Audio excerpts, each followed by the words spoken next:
नमस्कार दर्शक बंधु जय जगन्नाथ। आज हूँ जुलाई 3 तारिख गुरुवार। तेज आसतु विलंब नक नजर पकईवा आज ओडिशा तथा देश विदेश ताजा खबर गुड़िक परवर्ती खबर बढ़ुवा हार्ट अटैक मामला सहित कोरोना टीकार किसी संपर्क अछि कि कोरोना टीका जो युवक मान हार्ट अटैक जो हठात मृत्यु होबार गति बढ़ी कि हार्ट अटैक मामलें कोविड टीका ही दायी कि यह समस्त प्रश्नर परदा हटी आईसीएमआर और एम्स रिपोर्ट रे खुलासा होईछि जे युवक मानक मध्य बढ़ुवा मृत्युर कारण कोरोना टीका कि नुहे। सारा देश में किछि वर्ष धरी यह आलोचना होउथिला जे कोविड-19 टीका नेबा परे अनेक युवकंकर हार्ट अटैक रु हठात मृत्यु होउछि। याको नै अनेक प्रकार गुजब एवं भय मध्य व्यापीथिला, किंतु वर्तमान एही प्रसंग उपरे देशर दुईटी सबुठारु बड़ मेडिकल अनुष्ठान आईसीएमआर अर्थात भारतीय आयुर्विज्ञान अनुसंधान परिषद एवं एम्स अर्थात अखिल भारतीय आयुर्विज्ञान संस्थान बड़ एवं गभीर जांच करिसेंती। एथिरे स्पष्ट कहुଯାଇଛି जे कोविड टीका एवं हठात मृत्युर कौनसी सीधा संपर्क नाही। एही मृत्युर कारण जानिबा पई आईसीएमआर एवं NCDC national centre for disease control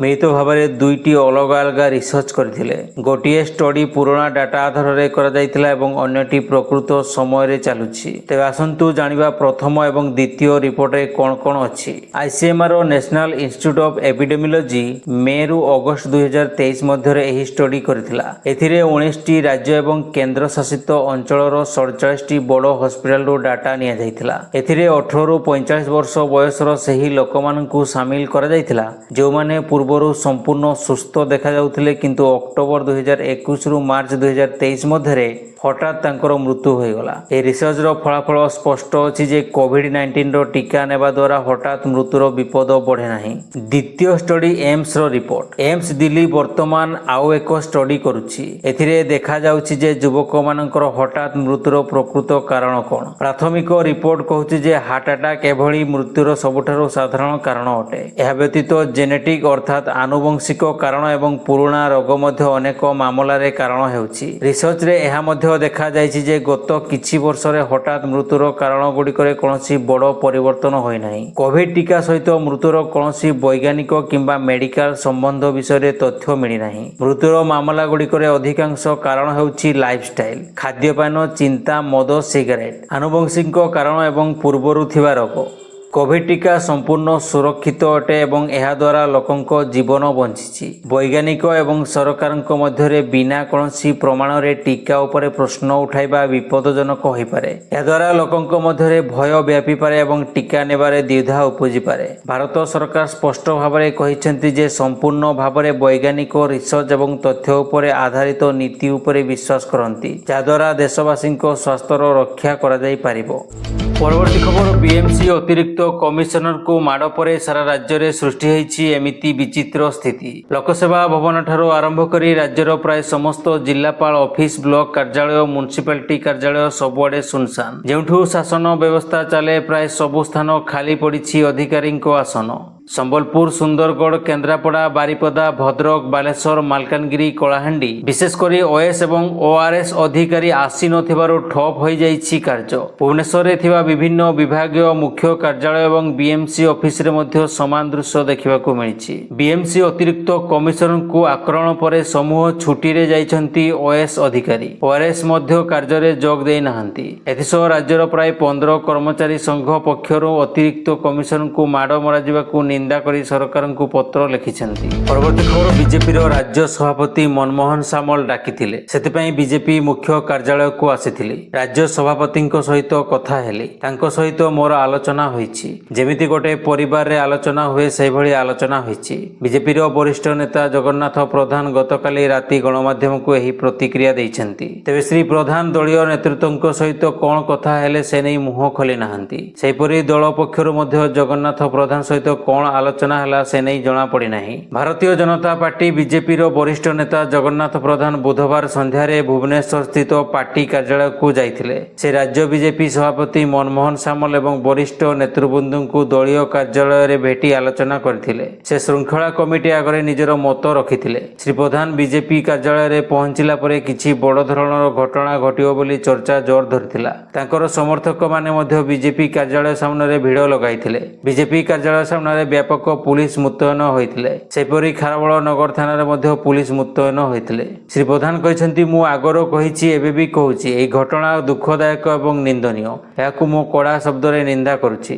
ରାଜ୍ୟରେ ପ୍ରଶାସନିକ ଅଚଳାବସ୍ଥା ଆଗକୁ ଗତି କରୁଥିବା ବେଳେ ଆଇନ ଶୃଙ୍ଖଳା ପରିସ୍ଥିତି ଉପୁଜିବାକୁ ଯାଉଛି। ଏସବୁକୁ ଦୃଷ୍ଟିରେ ରଖି ରାଜ୍ୟ ଏବଂ ଆମ ସରକାରର ହିତ ପାଇଁ ମୁଁ ଆଇନକୁ ସମ୍ମାନ ଦେଉଛି। ଆଇନ ଅନୁସାରେ ଯାହା କାର୍ଯ୍ୟାନୁଷ୍ଠାନ ନିଆଯିବ ସେଥିପାଇଁ ମୁଁ ସମ୍ପୂର୍ଣ୍ଣ ସହଯୋଗ କରିବି। ଗତ ସୋମବାର ଦିନ ବିଏମ୍ସି ଅତିରିକ୍ତ କମିଶନରଙ୍କୁ ମାଡ଼ ଘଟଣା ନେଇ ଜଗନ୍ନାଥ ପ୍ରଧାନ ବିବାଦରେ ଫସିଛନ୍ତି। ଏହି ଘଟଣା ପରେ ଓଡ଼ିଶା ପ୍ରଶାସନିକ ସେବା ଓଏସ୍ ସଂଘ ଜଗନ୍ନାଥ ପ୍ରଧାନଙ୍କ ଗିରଫ ଦାବିରେ ଆନ୍ଦୋଳନକୁ ଓହ୍ଲାଇଛି। ରାଜ୍ୟର ପ୍ରାୟ 17ଟି ଜିଲ୍ଲାରେ ଓଏସ୍ ଅଧିକାରୀମାନେ କଲମ ଛାଡ଼ ଆନ୍ଦୋଳନ ଜାରି ରଖିଛନ୍ତି। ପରବର୍ତ୍ତୀ ଖବର, ମୁମ୍ବାଇର ଏକ ପ୍ରତିଷ୍ଠିତ ସ୍କୁଲରେ ଏଭଳି ଘଟଣା ସାମ୍ନାକୁ ଆସିଛି ଯାହାକୁ ଶୁଣି ଆପଣ ଆଶ୍ଚର୍ଯ୍ୟ ହେବେ। ଏଠାରେ ଜଣେ 40 ବର୍ଷୀୟ ଶିକ୍ଷୟିତ୍ରୀ ଜଣେ 16 ବର୍ଷୀୟ ନାବାଳକ ଛାତ୍ରଙ୍କୁ ଏନ୍ଜାଇଟି ଔଷଧ ଦେଇ ତା ସହ ରଖୁଥିଲା ଶାରୀରିକ ସମ୍ପର୍କ। ଏହା କେବଳ ସମାଜକୁ ଖରାପ ବାର୍ତ୍ତା ନୁହେଁ ବରଂ ବିଦ୍ୟାଳୟରେ ପିଲାମାନଙ୍କର ସୁରକ୍ଷାକୁ ବିପଦରେ ପକାଇଛି। ଏହି ଘଟଣାଟି 1 ବର୍ଷ ଧରି ଚାଲି ଆସୁଥିଲା। ଅଭିଯୁକ୍ତ ଶିକ୍ଷୟିତ୍ରୀ ଏକାଦଶ ଶ୍ରେଣୀର ଜଣେ ପିଲାକୁ ଟାର୍ଗେଟ କରିଥିଲା। ସେ ଛାତ୍ରଙ୍କ ପ୍ରତି ଆକର୍ଷିତ ହୋଇଯାଇଥିଲା। ଏହାପରେ ସେ ଛାତ୍ରଙ୍କୁ ଫସାଇବାକୁ ଚେଷ୍ଟା କରୁଥିଲା। ଏହାକୁ ଛାତ୍ର ବିରୋଧ ମଧ୍ୟ କରିଥିଲା। ଏହାପରେ ସେ ଛାତ୍ରର ସାଙ୍ଗମାନଙ୍କ ଜରିଆରେ ତା ସହ କଥା ହେବାକୁ ଚେଷ୍ଟା କରିଥିଲା। ନିରୀହ ଛାତ୍ରକୁ 5 ତାରକା ହୋଟେଲକୁ ନେଇ ରଖିଥିଲା ଶାରୀରିକ ସମ୍ପର୍କ। ଏ ସମୟରେ ଛାତ୍ର ଜଣକ ଅସହଯୋଗ ଅନୁଭବ କରୁଥିଲା, କିନ୍ତୁ ଶିକ୍ଷୟିତ୍ରୀ ଜଣକ ତାକୁ ଶାନ୍ତ କରିବା ଲାଗି ଏନ୍ଜାଇଟି ଔଷଧ ଦେଇଥିଲା। ଏହି ଘଟଣା ବାରମ୍ବାର କରିବାକୁ ଲାଗିଥିଲା ଶିକ୍ଷୟିତ୍ରୀ। ଛାତ୍ରଙ୍କ ମଧ୍ୟରେ ଏକ ପରିବର୍ତ୍ତନକୁ ଲକ୍ଷ୍ୟ କରି ତାଙ୍କ ବାପା ମା ଚିନ୍ତାରେ ପଡ଼ିଯାଇଥିଲେ। ଏହାପରେ ସେ କଥା ହେବାକୁ ଲାଗିଲେ ନିଜ ପିଲା ସହ। ଏହି ସମୟରେ ସେ ନିଜ ବାପା ମାଙ୍କୁ ଏହି ସତ କଥା ଜଣାଇଥିଲା। ଏହାକୁ ଶୁଣି ତାଙ୍କ ବାପା ମା ଚୁପ୍ ହୋଇ ରହିଥିଲେ। ସେମାନେ ଭାବିଥିଲେ ଯେ ସବୁ କିଛି ଠିକ୍ ହୋଇଯିବ ଦ୍ୱାଦଶ ପରେ। ହେଲେ ଏହି ଛାତ୍ରଙ୍କର ଦ୍ୱାଦଶ ସରିବା ପରେ ବି ଅଭିଯୁକ୍ତ ମହିଳା ତାଙ୍କ ପିଛା ଛାଡ଼ି ନଥିଲା। ଏହାପରେ ଛାତ୍ର ଜଣଙ୍କ ମା ବାପା ବାଧ୍ୟ ହୋଇ ଥାନାରେ ଏହି ମହିଳାଙ୍କ ନାଁରେ ଅଭିଯୋଗ ଦାଖଲ କରିଥିଲେ। ପୋଲିସ ମହିଳାଙ୍କୁ ଗିରଫ କରିଛି।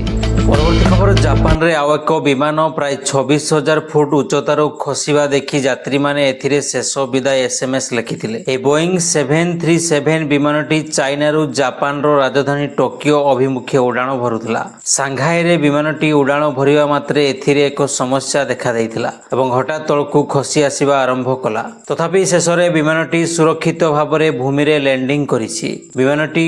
ବିମାନଟି ଦୁର୍ଘଟଣାରୁ ଅଳ୍ପକେ ରକ୍ଷା ପାଇଯାଇଛି। ଏହି ବୋଇଂ ବିମାନରେ 191 ଜଣ ଯାତ୍ରୀ ଥିଲେ। କ୍ରୁ ସଦସ୍ୟଙ୍କୁ ମିଶାଇ ପ୍ରାୟ 200 ଜଣ। ଅଧିକାଂଶ ଯାତ୍ରୀ ଚାଇନାର ଥିଲେ, ଯେଉଁମାନେ ଟୋକିଓ ଯାଉଥିଲେ। ଜାପାନ ସରକାରଙ୍କ ଅନୁଯାୟୀ କେବିନରେ କିଛି ଯାନ୍ତ୍ରିକ ତ୍ରୁଟି ଥିଲା ଯାହାକୁ ପାଇଲଟମାନେ ସମାଧାନ କରିବାକୁ ଚେଷ୍ଟା କରିଥିଲେ। ଏହି ସମୟ ମଧ୍ୟରେ ବିମାନଟିକୁ 10 ମିନିଟ୍ ମଧ୍ୟରେ 26,000 ଫୁଟ ତଳକୁ ଅଣାଯାଇଥିଲା। ପ୍ରାରମ୍ଭିକ ରିପୋର୍ଟ ଅନୁସାରେ ଯେତେବେଳେ ବିମାନଟି କେବିନରେ ଏୟାର ପ୍ରେସରାଇଜେସନ ସିଷ୍ଟମରେ ତ୍ରୁଟି ବିଷୟରେ ସତର୍କ କରିଥିଲା, ପାଇଲଟମାନେ ଏହାର ଟ୍ରାଫିକ୍ କଣ୍ଟ୍ରୋଲକୁ ଯୋଗାଯୋଗ କରିଥିଲେ। ବିମାନ ତଳକୁ ଖସିବା ମାତ୍ରେ ଏୟାର ହୋଷ୍ଟେସ୍ ଏକ ଚେତାବନୀ ଜାରି କରିଥିଲେ।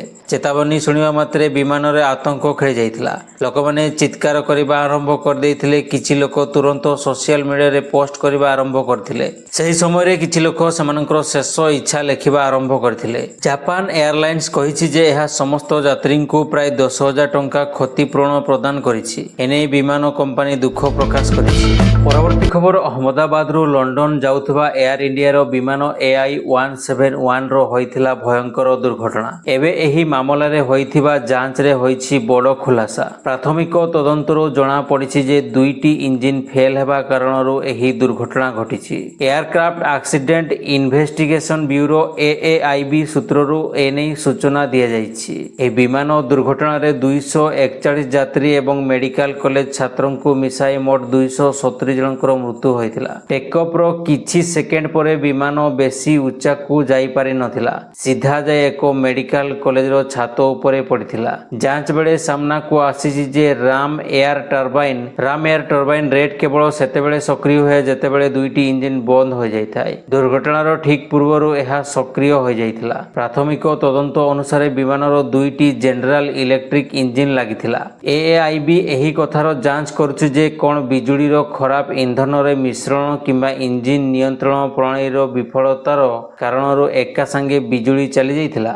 GE ବର୍ତ୍ତମାନ ଏହି ରିପୋର୍ଟ ଉପରେ ଟିପ୍ପଣୀ ଦେବାକୁ ମନା କରିଦେଇଛି। ଏୟାର ଇଣ୍ଡିଆ ମଧ୍ୟ ଏଭଳି କିଛି ବୟାନ ଦେଇଛି। ଏୟାର ଇଣ୍ଡିଆ ଦ୍ୱାରା କରାଯାଇଥିବା ଉଡ଼ାଣ ସିମୁଲେସନର ଟେକ୍ଅଫ୍ ବେଳେ ବୋଇଂ 787ର ଲ୍ୟାଣ୍ଡିଂ ଗିୟର ଏବଂ ୱିଙ୍ଗ ଫ୍ଲାପ୍ ପୁଣି ଥରେ ଫେରାଇ ନେଇଥିଲା। ଭିଡ଼ିଓ ଫୁଟେଜରେ ଜଣାପଡ଼ିଛି ଯେ ବିମାନ ଉଡ଼ାଣ ଭରିବା ପରେ ଉପରକୁ ଯାଇଥିଲା, ସିଧାସଳଖ ଆସି ତଳେ ପଡ଼ିଥିଲା, ଯେଉଁଥିପାଇଁ ବିମାନର ଇଞ୍ଜିନ୍ ଫେଲ୍ ଓ ସିଷ୍ଟମର ଯାଞ୍ଚ କରାଯାଉଛି। ସେଭଳି ଗୃହ ସଚିବଙ୍କ ନେତୃତ୍ୱରେ ଅଲଗା ଭାବରେ ଯାଞ୍ଚ ହେଉଛି, ଯାହାକି ମାନବୀୟ ଭୁଲ କିମ୍ବା ସୁରକ୍ଷାର ତ୍ରୁଟିର ଯାଞ୍ଚ ଉପରେ କେନ୍ଦ୍ରିତ ରହିଛି।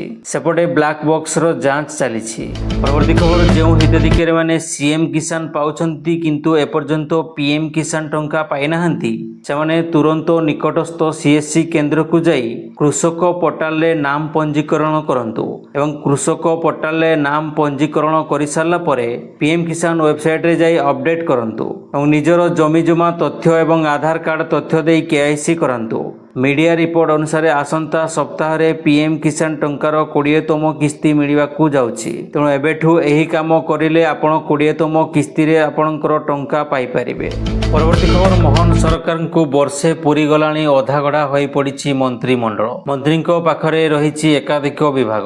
ଏସବୁ ଭିତରେ ମନ୍ତ୍ରିମଣ୍ଡଳର ସମ୍ପ୍ରସାରଣକୁ ନେଇ ପାୱାର କରିଡରରେ ଜୋରଦାର ଚର୍ଚ୍ଚା ଆରମ୍ଭ ହୋଇଛି। କୁହାଯାଉଛି ଆସନ୍ତା ସପ୍ତାହରେ ନୀଳାଦ୍ରି ବିଜେ ସରିବା ପରେ ଯେକୌଣସି ମୁହୂର୍ତ୍ତରେ ମନ୍ତ୍ରିମଣ୍ଡଳର ନୂଆ ଛାପ ଦେଇପାରନ୍ତି ମୁଖ୍ୟମନ୍ତ୍ରୀ। ଲୋକସେବା ଭବନରେ ଚକ୍କର କାଟୁଛନ୍ତି ବିଧାୟକ।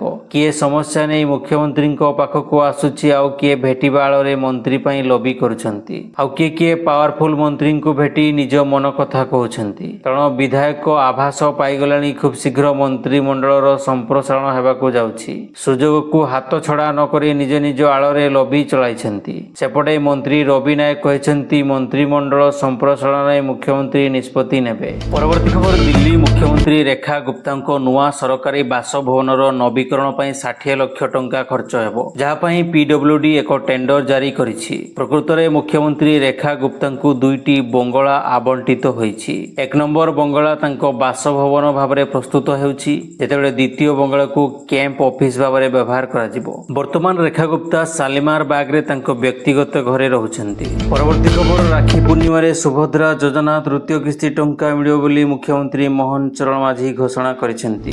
ପରବର୍ତ୍ତୀ ଖବର, ଭାରତୀୟ କ୍ରିକେଟର ମହମ୍ମଦ ସାମିଙ୍କ ଛାଡ଼ପତ୍ର ମାମଲାରେ କଲିକତା ହାଇକୋର୍ଟ ବଡ଼ ରାୟ ଦେଇଛନ୍ତି। ପତ୍ନୀ ଏବଂ ଝିଅଙ୍କୁ ପ୍ରତି ମାସ 4 ଲକ୍ଷ ଟଙ୍କା ଦେବେ ଭରଣ ପୋଷଣ।